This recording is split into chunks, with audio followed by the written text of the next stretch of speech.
You're listening to the Crochet Conversations podcast. Good morning, everybody. Or good afternoon, or good evening. Or good evening, or whatever time it is for you. But hello, welcome back to another episode of Crochet Conversations. Yes. Today, we're going to talk about something very exciting. If you are following me on Instagram, you know that I just dropped a huge ton of money on this. And we're going to talk about that. And what is that? My false crochet hook is the biggest expense we've made on one single crochet hook so far. There's just so many things that you buy all the time, so I just want to clarify, Okay, so I recently bought a false crochet hook.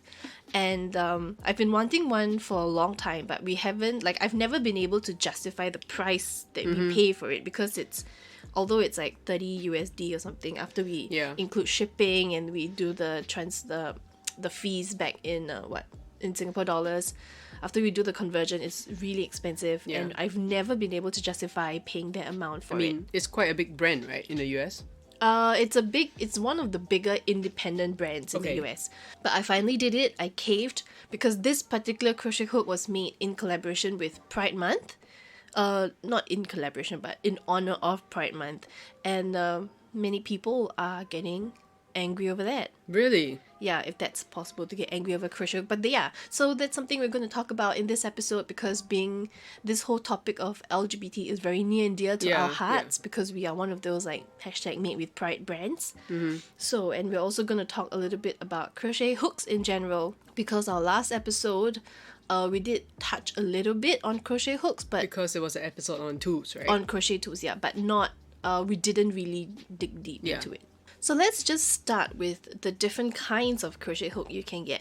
Since our last episode, we've had quite a few people message us on Facebook asking about the differences between the different crochet hooks and is there a better or more sort of superior crochet hook. Like which crochet hook is easier to use? Which is easier to use, which is better quality, which lasts longer and all that.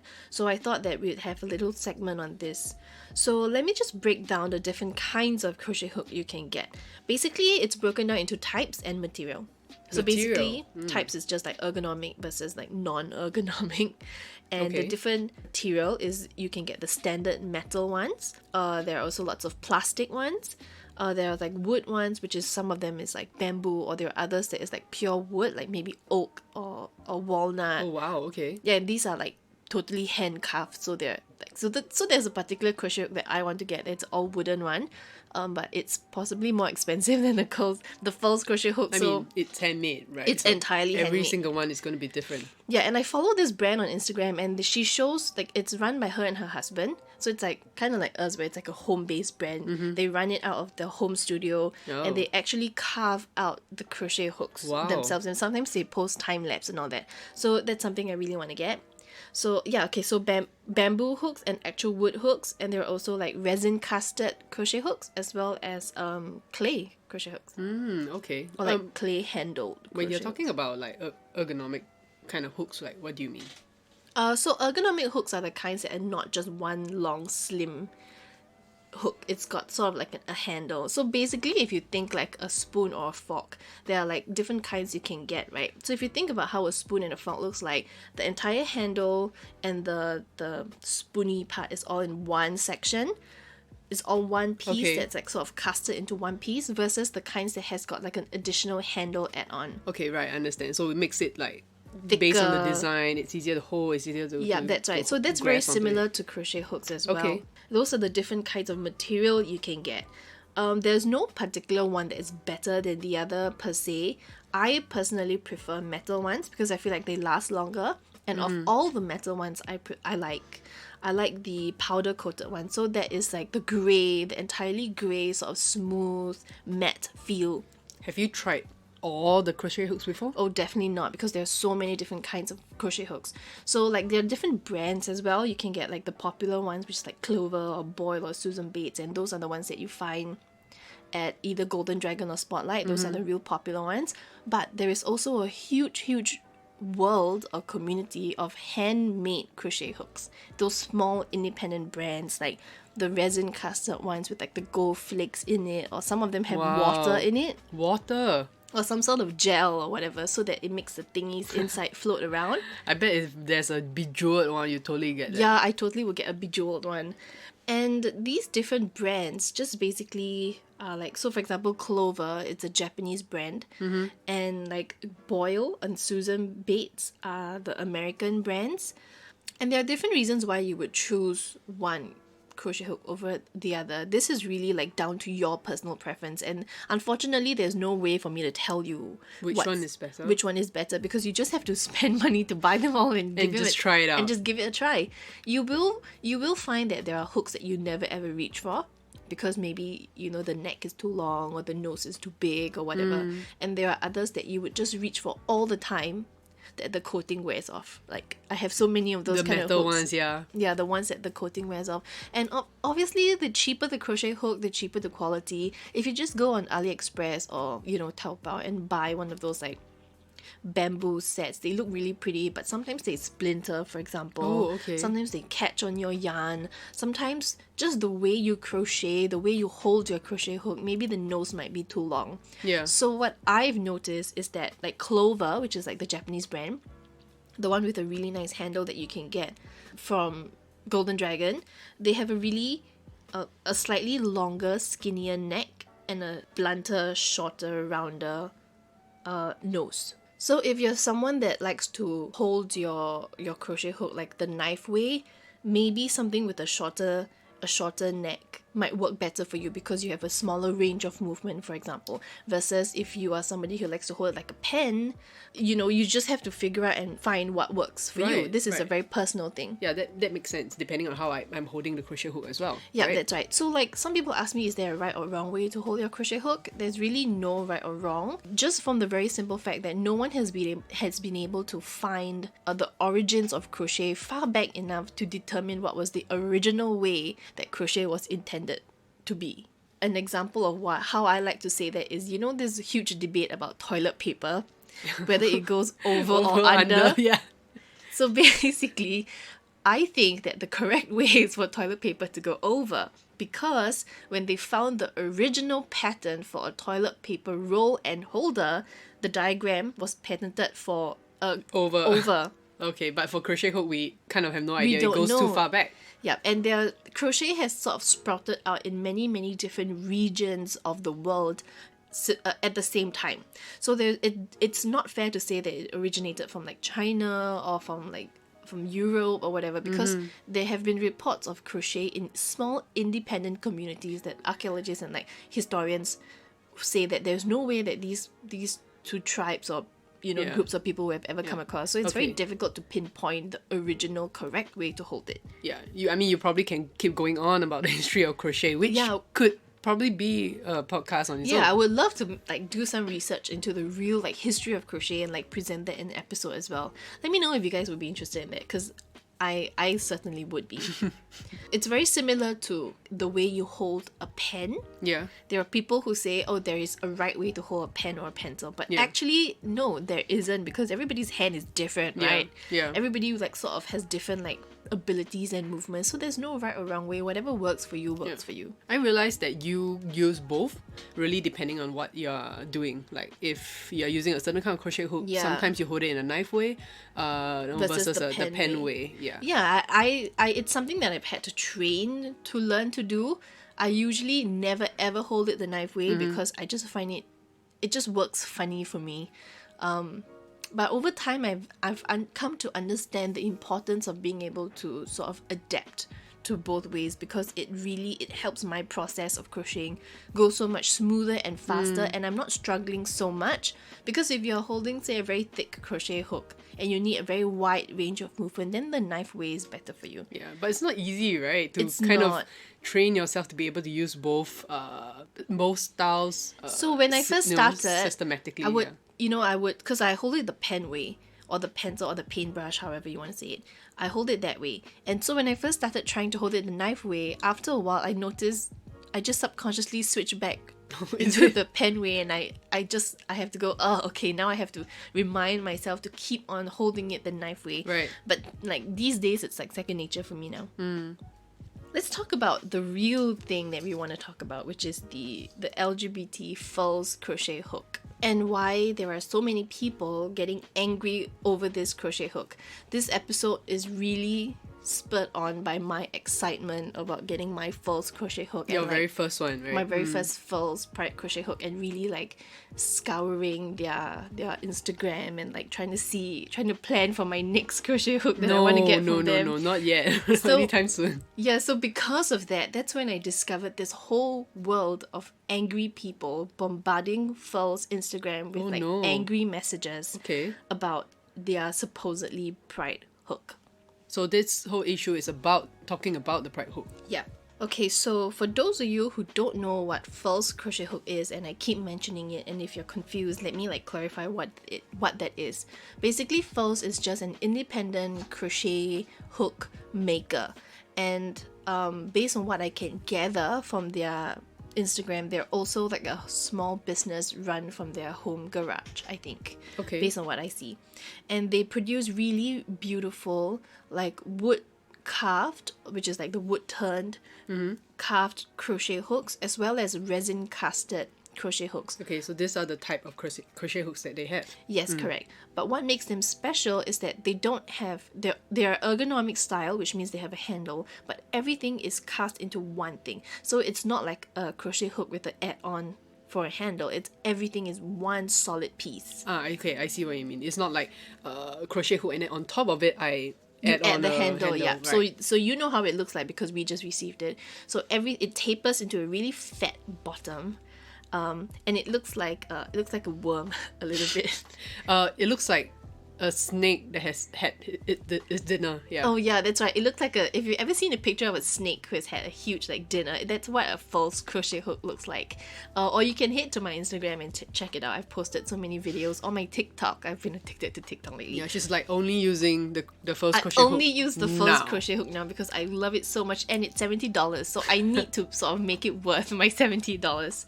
So that's what false does, and they have really beautiful marble swirled crochet hooks, and they have different kinds of wood kinds. So you know how like if you're a Harry Potter fan, you know how the every Harry Potter wand has sort of like a really nice ornate backing, a handle where you hold. Yeah.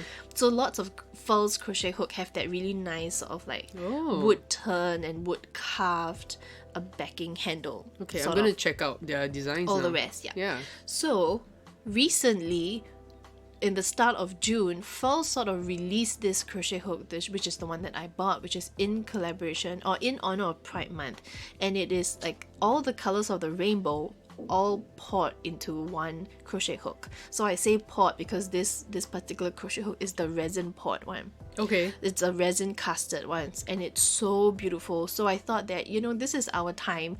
If there's ever a moment that we, being a Pride Run brand, would buy a false crochet hook, it would be this hook. It would be this. And to make matters even better, a portion of the proceeds of all of the money that comes from buying these particular Pride crochet hooks goes to 2 charities. Oh, wow, that's amazing. Yeah, so a little bit of backstory. False collaborated with this guy called Mr. Domestic, I think, and he's a LGBT creator on Instagram. And if you go to this Mr. Domestic page, his page is entirely rainbow. So it's like, it seems only fitting that you would make, a rainbow crochet hook and you would collaborate with him with the design and whatever. Also, he's a designer. He's a crochet maker. He's a crocheter as well as a quilter, I think. Oh, wow. So the two sort of crafts I see on this Mr. Domestic page is crochet and quilting. Okay. But they're always in rainbow shades, and he's this really flamboyant creator, really funny to follow, good sense of humor, and he's always in like rainbow nail polish. Okay. So it's quite cute to follow him. So recently he and Falls decided to do a collaboration and come up with this crochet hook in honor of Pride. And this crochet hook is slightly more expensive because it's hand poured and there are 7 different colors. So of course, for the amount of labor that goes in, it's going to be more expensive, right? Right. I mean, we as makers, we understand how much hard work and how difficult it it is goes to into making handmade. something more complex as Exactly. well. Rather than you swirl everything and pour it once and let it cure once, this one has to be cured like maybe like 7 times because there are 7 colors of the rainbow. Yeah. So a portion of this proceeds goes towards the Trevor Project, which I talked about. And if you're in the UK, then it goes to the Outright Action International project.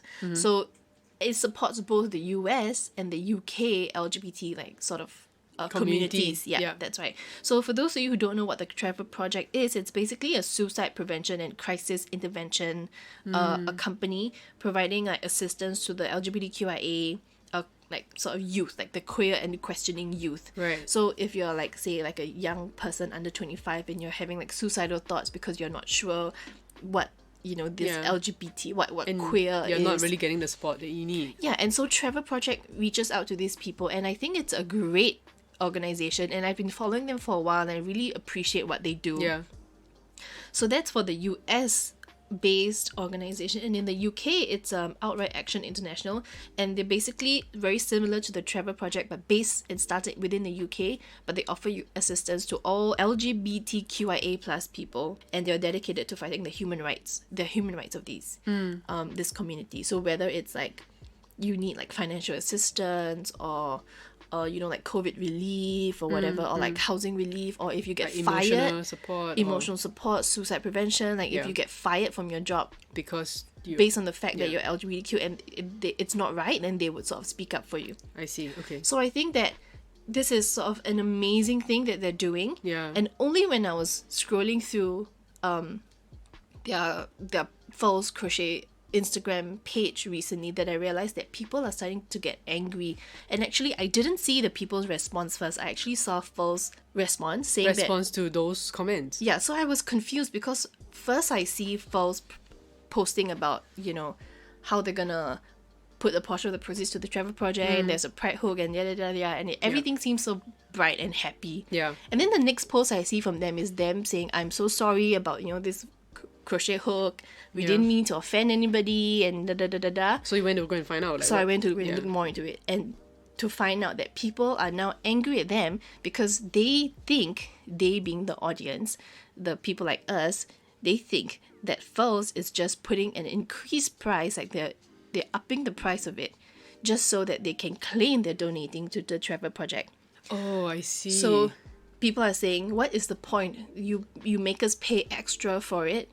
If you're gonna donate a portion of the proceeds, you're not actually donating anything. You're just making us donate via you, through you.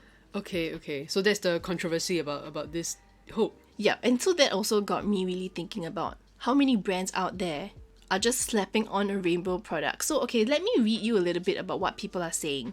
Or rather, let me read you what False Crochet are saying first. Okay, so this is what they posted. They said, from Harrison and the False team, it has come to my attention that we didn't give enough information on our Pride campaign that has caused some concerns in the maker community. I've spent the morning speaking to my team. We hear you, and it's very important that we speak to you about your concerns and tell you a little bit more about the why. Side note, I think it's really sad that companies like this really even need to put up sort of a disclaimer like that. Yeah. But anyway, so let's continue. They said, we knew that when False stepped into the ring that there would be people who questioned our intent. If we can do better, please let us know. It is how we grow as allies, and we feel that the conversation is important. We realize that people looking in do not know our motives behind this release. This intention of our Pride Hook was to celebrate and show our love and support for the members of the LGBTQIA+ community and start conversations with those willing to learn. We chose to release this hook in June because June is Pride Month. We are proud to have friends and family recognize the struggles they have and continue to face. We pride ourselves on inclusivity, and we welcome this cause to continue our personal and company growth. Although this product has just become available, it has been in the works for nearly a year. Our team is comprised of people of all walks of life, including members of the LGBTQIA+ community and their friends and loved ones. Okay, so they went on to talk a little bit more about how they can do better about it and why they chose whatever. But they did give a little bit of explanation about why their price is increased, and this is what they said. The price is set higher than our other streamlined crochet hooks because the cost of producing a striped resin hook is much greater. Each color is individually hand-poured, making this a multi-step and time-consuming process. The product will always be at this price, and we are always donating 10% of the proceeds to LGBTQIA+ Foundation. So basically, it doesn't matter whether you buy it during Pride Month or not Pride Month, the proceeds will go to the travel project regardless of if you buy it 2 years from now. Yeah, because the cost of the manufacturing doesn't change. Yeah, you know? exactly. I just find it so frustrating that I feel like these brands need to really justify so hard about why they want to support a pride. Especially like brands that we know are honest about supporting this community, you know. Yeah, and they collaborated with a LGBTQ maker. Yeah. You know, it's not like they're just slapping on a rainbow thingy. And say like, hey, Pride Month. You know. Yeah, so just a little side note. Yesterday, I was scrolling through Wool and the Gang, and I saw them post something on IG story saying, oh, for Pride Month, we've like put together all like the rainbow products we have. You can check it out and buy the patterns here. Okay. And that was yesterday. So we are filming this episode in July.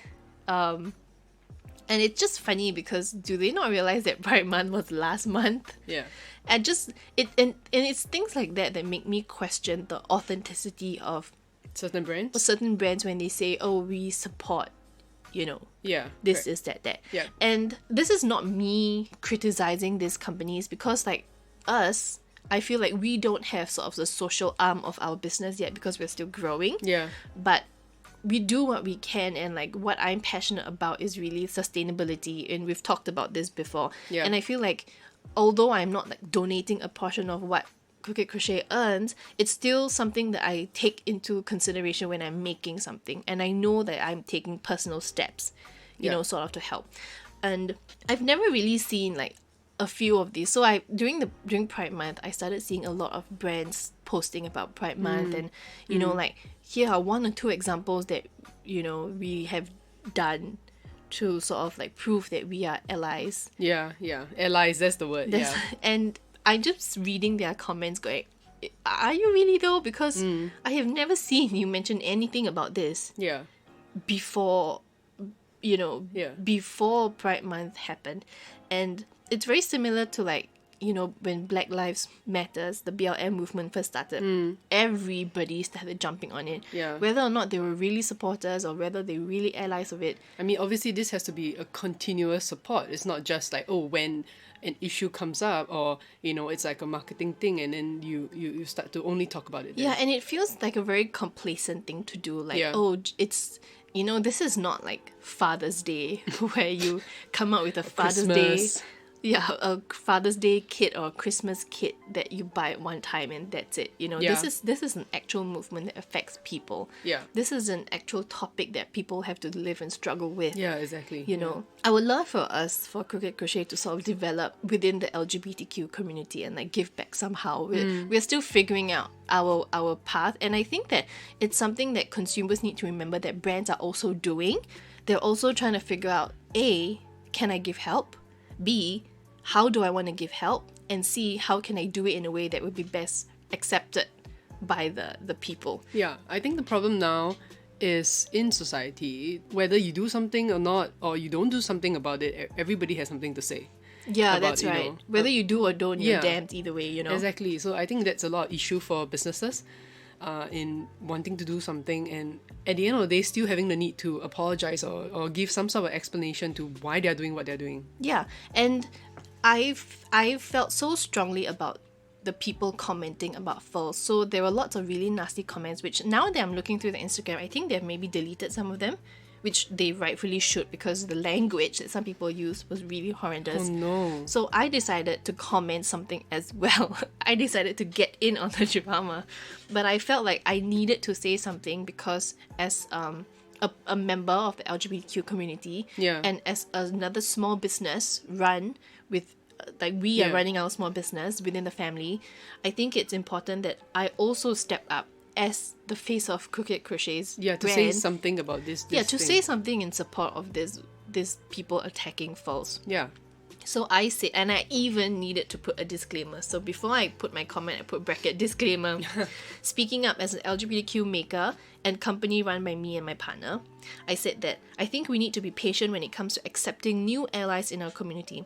Every baby step is still a step in the right direction, and instead of throwing out fears in such an aggressive manner towards them, we should keep in mind that furls is also still figuring out how they want to present their help to the community, especially knowing that you can't please everyone, which is what you said as well. Yeah.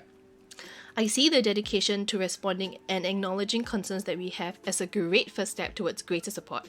Ultimately, they're still a business who need to earn a profit in order to support the paychecks of their employees, bracket, that includes also LGBTQIA plus communities, employees, and the fact that they don't discriminate in the hiring process is already a wonderful, wonderful thing.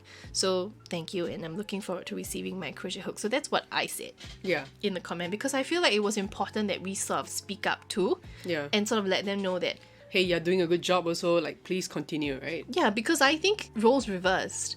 If I posted like a picture of a rainbow and people started coming for me saying that, oh, you're not a real ally, you're just, posting up rainbow stuff because it's Pride Month, everybody's doing it. Yeah, then I would be really pissed also, I think. And it would be nice if someone did step up for me. So I felt like it was important that we did. Yeah. And that also sort of got me thinking, like, why are people so angry to receive help? I think maybe this community finds it hard to trust, when people do something and say like, oh, hey, this is like for you. And we find it difficult to believe sincerely, because these are still businesses that's trying to, make sales and earn money. Like, is it sincere? Yeah, I see your point. Are you really supporting us? Are you trying to help us, or is it just business? But I think whether or not they are real allies, to me, I don't know, maybe this I hope this doesn't offend anybody. Whether or not they're real allies to me doesn't, it's not important to me. Mm-hmm. It's important that they choose to do something about it though. Because you may not be a real ally, but like, they're basically passing on the message about the struggles of the LGBTQ community. To me, in my opinion, I think that it's very similar to like if someone were to text you and say, hey, I'm looking, I'm looking to hire somebody. Do you mind like forwarding my message to all your friends and seeing if like the message can spread, and I'm looking for someone. And you would do that to help a friend, right? Yeah, for sure. So I think it's very similar in the sense that these brands, while they may not be true allies, that they sort of also raise awareness in case there are people who want to know more about it. An extra voice is still an extra voice. Right. I think. Okay. That's my opinion about it. I know there are people who would disagree with that, but what do you think? Okay, to a certain extent, I do agree that the more people talking about it, it's better, right? Yeah. We need more people talking about it, sort of making it a norm, that we have LGBTQ people and that's fine. Yeah. I feel like a lot of these people saying that Falls, oh, you fucked up, Falls, you're bad. I feel like a lot of these people were coming from a very entitled point of view. It's like if you Falls wanna donate to like the Trevor Project or some other LGBTQ plus foundation, that you should do it out of your own pocket. I am not willing to do it. So these are what some of the comments are saying. Yeah, like don't increase the price and donate to them, because you are not donating anything. You're just taking the money from my pocket and putting it to them. But actually, does it really matter? There are other companies still also who don't donate a single thing to anyone. Yeah. I think the important thing to remember is that ultimately, at the end of the day, money is still going towards these foundations that are using the money for good. I think maybe that the issue is not really that Falls was putting on a rainbow product and selling it at an increased cost and then claiming that the money goes towards charity. I think maybe, and this is my own deduction, I think maybe people are angry because that decision to where their money goes to was taken out of their hands, because it's like semi-forcing them to donate, right? Yeah, terms, increasing the price of the hook and saying that you want to donate to all these people, therefore you increase the hook. Yeah, and I think people have that idea that if I want to donate to them, I would do it myself. But the truth is that... Don't charge me more for the hook. The truth is that nobody is really going to do it. If they were going to do it, they would have donated to them a long time ago. Yeah, or they would even be happy, that some of the proceeds actually goes to these foundations. I don't know, I just felt that it was important that we talk about this in this episode, because I just don't feel that it was fair that people kept coming for Falls that way, and I also don't feel that that was necessary at all to even need to like put up a disclaimer or to explain for trying to do something good. Yeah, if the money goes to a foundation, the money goes to a foundation, full stop. Like, you don't need to... I mean, it's important to question the intents behind brands, but ultimately, can you also see the good that comes out of it? I feel like people sort of lose track of that sometimes, or they lose sight of that sometimes. Yeah, it's always easy to, get angry complain first, rather than give praise, right? At the end of the day, I feel that as long as there's the right message that's being put out, if it's for a good cause, let's support it. And not that you don't question anything about it, but if you understand where this message is coming from, what are they trying to do for the intent behind it. Yeah, don't try to make it seem like there's something bad that's coming out from it. It's not always all negative. I think maybe my only criticism is that I do agree with Falls when they say that they could have explained a little bit more. They could have sort of put up and say that, oh, this has been in the works for a year, like it's not just for Pride Month. We've been doing this research for a good year now. We've collaborated with a maker who is also like a part of the LGBTQ community, and this is something that it's expensive because it's basically just explain the process a little bit more. But I also feel like that's only necessary given the current climate. Yeah. And I think it's a struggle that I struggle with too sometimes, because I feel like if I put up something, I sort of need to give like a backstory. I sort of need to explain myself, cover all grounds. But covering all grounds. Yeah, exactly. But can I just create something that I like and put it up, and then find a cause to attach it to, because it's something that it means something to me? I don't know. Yeah, it is really very difficult when you're trying to say something and it at gets the back of your mind, is this going to offend anybody? Yeah, like, and that's knows? also always something that we are thinking about, which is why I'm glad that I'm not doing this alone. Yeah, because I might have offended more people if I was running this business alone. Because there are times run it by me first. Yeah, I always run it by Mel first, because sometimes I want to post something and I type it out and then I say, oh, tell me what you think, how you think this sounds like, and then she reads it and says, whoa, I see something completely different. I think you should maybe, not use this word or not use that word. And then it just makes me think twice about what I'm saying, and then it makes me really scared and I like doubt everything that I post now. But yeah, anyway, that's just how I feel about it. If you want to add to this conversation, I think leave us a message on our Instagram. If you're following us from the start, you will know that we post up little highlights and put them under our IGTV. I think that you can go to that individual IGTV post with the corresponding episode number and maybe leave us a comment and tell me how you feel. And if you guys are also part of the LGBTQ community, tell me how you want to receive help. Because I think all this information, while it's also good to talk about, it's also fuel for thought for us as a company, as a brand. Yeah, like how can we give back? How can we support? Yeah, how we can benefit the community a lot more. Yeah. So yeah, head over to our Instagram, leave us a comment, let us know what you think. If you also have ideas for future episodes, let us know. You can find us on Instagram at crookedcrochetsg. Our website is www.crookedcrochet.com, or you can text us, I guess, if you have any questions or anything, at 91272743. And that's it for this episode. We'll see you in the next one. Yep, see you guys next week. Catch us next episode every Sunday at noon. Okay, bye. Bye.